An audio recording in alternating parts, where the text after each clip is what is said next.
Guys কালকা আশীর্বাদ বদ্দির তো আজকা আমরা আরো কয়টা কাম করতেছি গাইস। অক্ষণে বাজে 11:23।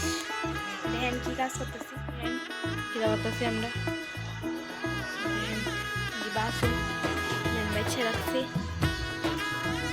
বাড়ির প্যান্ডেল কমপ্লিট আর গেট হয়নি।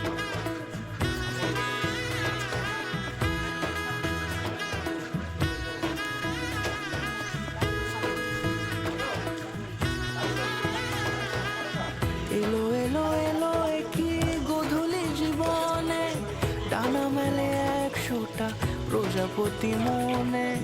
চাওয়া পাওয়া ছিল যত এতদিন ধরে, এলো সবই পূর্ণতা। গাইস এদিকে রান্না করা হবে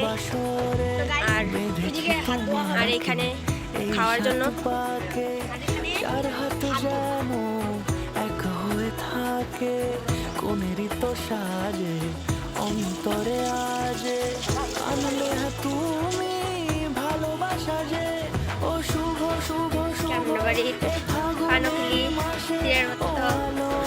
আর বুদ্ধির আশীর্বাদ আর বুদ্ধি দিকে বয়ে দিছে, কিছু গাইছে না তাই মন নেই মন রয়ে দিছে, মন মোরা। আর আমরা গরো আশীর্বাদের লিগে সাজাইতেছে সাজাই গাইজ। আজকে 18 তারিখ, তো আজকে আমার বোনের আশীর্বাদ। আর 20 তারিখ হয়েছে বিয়া, 21 তারিখ হয়েছে বৌভাত। তো ভিডিওটা এন্ড পর্যন্ত দেখতে। আর গাইস আমার একটা ব্যাড লাগছে, আজকে আমার এক্সাম আছে, বুদ্ধি বিয়ার দিন আমার এক্সাম আছে। ভিডিওটা এন্ড পর্যন্ত দেখতে থাকেন, দেখাবো বিয়ার ভিতরে আমরা কতটুকু আনন্দ করি। এতক্ষণে বেবি গাইস দিদি ভাইয়ের আশীর্বাদ লুক।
তো গাইজ ভিডিওটা এন্ড করার সময় পাইনি, যদি ভালো লাগে লাইক কমেন্ট শেয়ার করে দিও।